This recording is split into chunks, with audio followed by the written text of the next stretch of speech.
Esto es Entrevista con Valores.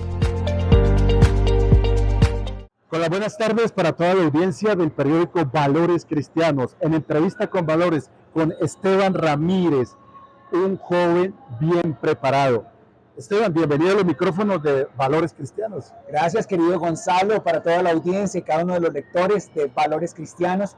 Es un gusto y un privilegio para mí estar con ustedes esta tarde y también con un hombre muy querido, muy especial, muy activo dentro del cuerpo de Cristo, que informa con su periódico, con su revista Valores Cristianos. Ahí donde lo ven, tiene magíster, 2 especializaciones, lógicamente su profesión, es pastor, lidera un grupo familiar y también está al frente de los proyectos, los programas y toda la actividad de Provida. Él es Esteban Ramírez, a grosso modo. ¿Cómo va ese trabajo? Muy bien, apreciado Gonzalo, avanzando porque creemos que el ministerio pastoral, que es nuestro llamado fundamental de vida, nuestro llamado a servir al Señor, predicar la palabra del Señor, puede también sumar un esfuerzo de activismo pro vida. Qué bueno. Que incluye necesariamente una oposición frontal a la cultura de la muerte. Muy bien, muy bien. En ese, y como si fuera poco, en sus venas trae la vena de escritor, pues es hijo del pastor y periodista comunicador social Marco Fidel Ramírez, concejal de Bogotá, pastor, bueno, y también como plus, como valor agregado, acaba de presentar su primer libro. ¿Cómo se llama y de qué se trata? Sí, apreciado Gonzalo, recientemente tuvimos, por la gracia del Señor, la oportunidad de concluir un proyecto muy importante, un libro titulado Totalitarismo y Neototalitarismo, y tiene como subtítulo una aproximación a las dinámicas totalitarias contemporáneas a partir de la conceptualización clásica del fenómeno totalitario. Tuve la oportunidad de estar en el lanzamiento oficial, que fue con todos los bombos y platillos allí, con la asistencia de varios periodistas, las cuales hicieron cubrimiento a nivel nacional, internacional, y también me pude dar cuenta de que este trabajo literario, sí, es un trabajo literario, más que todo es un enfoque de investigación, una investigación sobre un tema que verdaderamente, aunque su nombre no es muy fácil de digerir, pero su enfoque es bastante bueno. Así es, apreciado Gonzalo, en mi intento personal de comprensión de los hechos de 2020 y años subsiguientes, nos referimos a la pandemia de COVID-19. Sí. Encontré en un concepto de la filosofía, también sí, una categoría de análisis, el totalitarismo, la clave explicativa para avanzar a la comprensión de la pandemia COVID-19, y el libro concluye. Una de sus conclusiones más importantes es que asistimos a toda una estafa biosanitaria impuesta por élites del poder global para forzar una supuesta vacunación que en realidad resultó ser terapia génica experimental absolutamente nociva para la salud y la vida de millones de personas alrededor del mundo. Además, apreciado Gonzalo, de representar un primer gran paso a la imposición de los sistemas de identificación digital implantables usados masivamente. Oye, Esteban, me llama la atención esa frase, estafa biosanitaria. Al hablar del COVID, que fue a nivel mundial, estamos hablando de una denuncia pública a nivel mundial, lo que usted está haciendo a través de esa publicación e investigación que usted acaba de realizar. Así es, la Organización Mundial de la Salud secuestrada por intereses particulares, y la investigación de nuestro libro da cuenta de eso.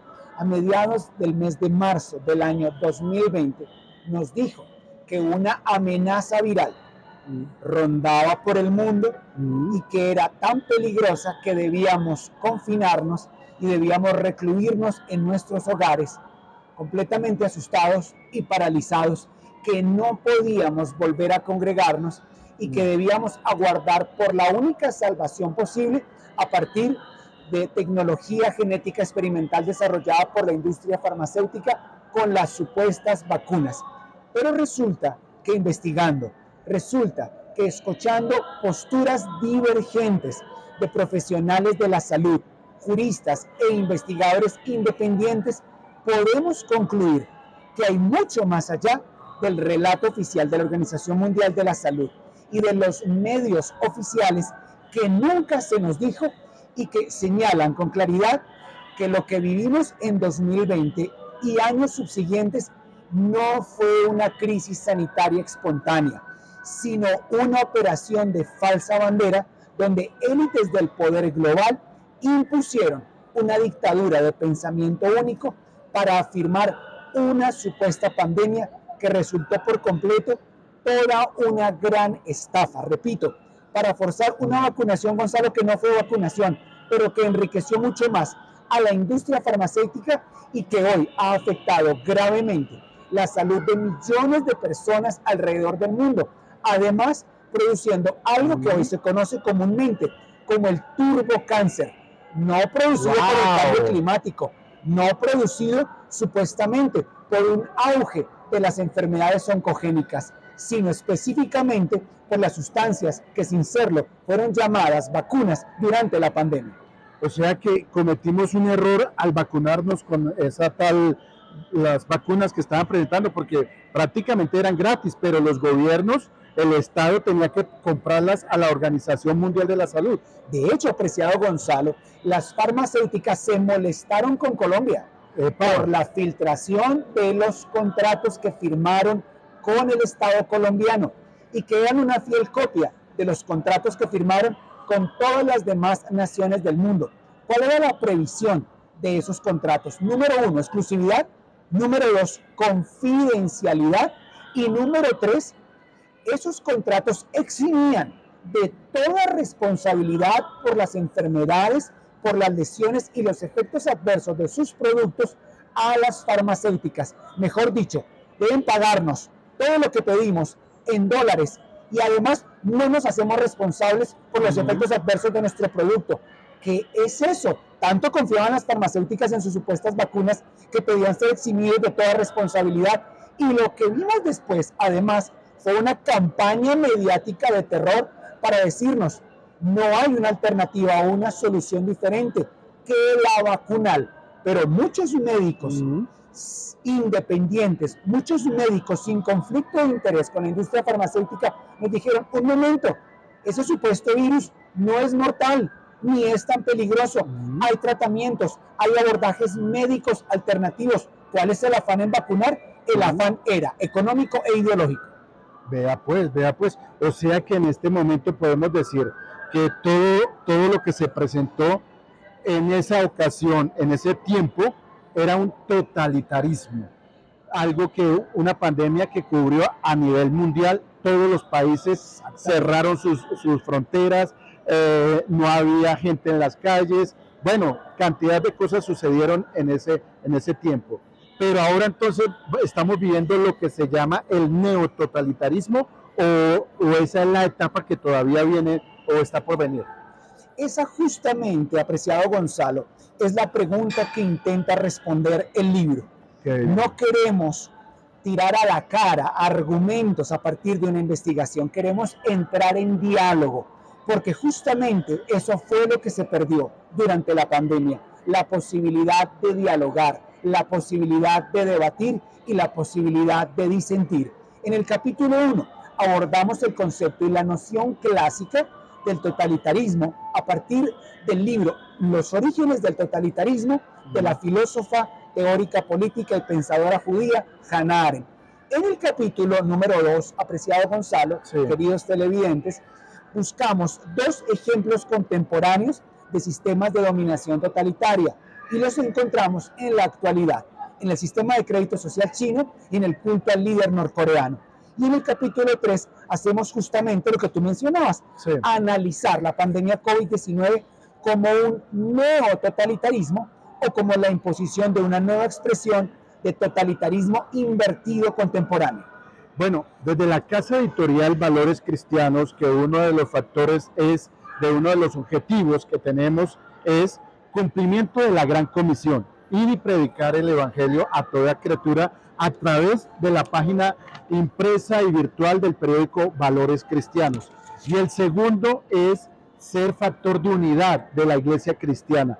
Y encontramos en el doctor Esteban, pastor, conferencista internacional, cualidades muy importantes y lo hemos invitado para ser parte de los columnistas del periódico Valores Cristianos. ¿Acepta el reto?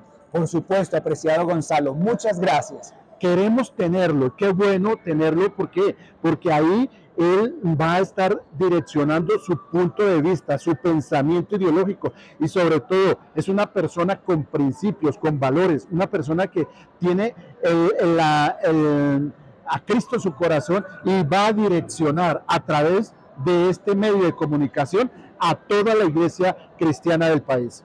Por supuesto, apreciado Gonzalo, y debo decir que uno de los apartes del libro, de esta investigación, Totalitarismo y Neototalitarismo, que pueden encontrar en Amazon, justamente con ese nombre y también con el nombre del autor, Esteban Ramírez, refiere en uno de sus apartes, apreciado Gonzalo, ¿Sí? una cuestión absolutamente polémica: el respaldo, por no hablar de obediencia e incluso complicidad del establecimiento de la fe cristiana y del establecimiento de la iglesia evangélica en el mundo y también en Colombia a una amenaza global que afectó y lastimó también gravemente a la iglesia, dejando de lado la crítica, dejando de lado el debate, dejando de lado el análisis y plegándose a una obediencia ciega que afectó también a millones de creyentes en el mundo y en Colombia. Bueno, ¿qué pasa con las personas que se vacunaron? Tienen esperanza, pero necesitan reconocer que fueron instrumentalizadas por un discurso que se convirtió en una dictadura de pensamiento único. El libro habla de abordajes terapéuticos alternativos y de herramientas de desintoxicación para, en alguna medida, poder reversar o poder paliar todos los síntomas, las enfermedades, los efectos secundarios adversos graves e incapacitantes producidos no por vacunas, porque no eran vacunas. Durante la pandemia COVID-19 se suministró, comillas, gratuitamente, tecnología genética experimental absolutamente nociva, ARN mensajero sintético. Es posible, de alguna manera, tratar la sintomatología y, lo más importante, desconfiar de las farmacéuticas, lo más importante, desconfiar de la Organización Mundial de la Salud, lo más importante, desconfiar de la ONU y de todas aquellas manifestaciones del poder de las élites del poder que hoy nos quieren gobernar y nos quieren dominar. ¿Qué es lo que viene? La identificación digital implantable. ¿Qué es lo que viene? El discurso del cambio climático. ¿Qué es lo que viene? Un auge del islamismo radical. ¿Qué es lo que viene? La persecución a los cristianos en todo el mundo y una nueva Shoah. Pues sí que me suene, como se dice, fanático religioso, Esteban. Oiga, esto me hace como abrirle la puerta a todo lo que se llama los últimos tiempos, la venida del anticristo y la marca del 666, así de sencillo. Tú lo has dicho, apreciado Gonzalo, no estamos diciendo nada distinto que lo que ya el Señor estableció y profetizó en su palabra hace más de 2000 años, pero es nuestro deber comprender el tiempo en que vivimos. ¿Para qué? Para mantenernos alertas, para no caer en el engaño y también para alertar y avisar a otros del peligro. Bueno, hay mucha tela que cortar con el doctor Esteban Ramírez y con Enfoque Espiritual. Esto es Entrevista con Valores y la idea es que usted debe leer, tiene que informarse. Recuerde la famosa frase, digamos famosa, pero es importante porque es palabra de Dios. Mi pueblo fue destruido porque le faltó conocimiento. Entonces, es importante que nosotros tengamos ese conocimiento, primero de la palabra de Dios y conocer los últimos tiempos y lo referente a ello. Esto es Entrevista con Valores. Espero muy pronto otra entrevista. Esto es Entrevista con Valores.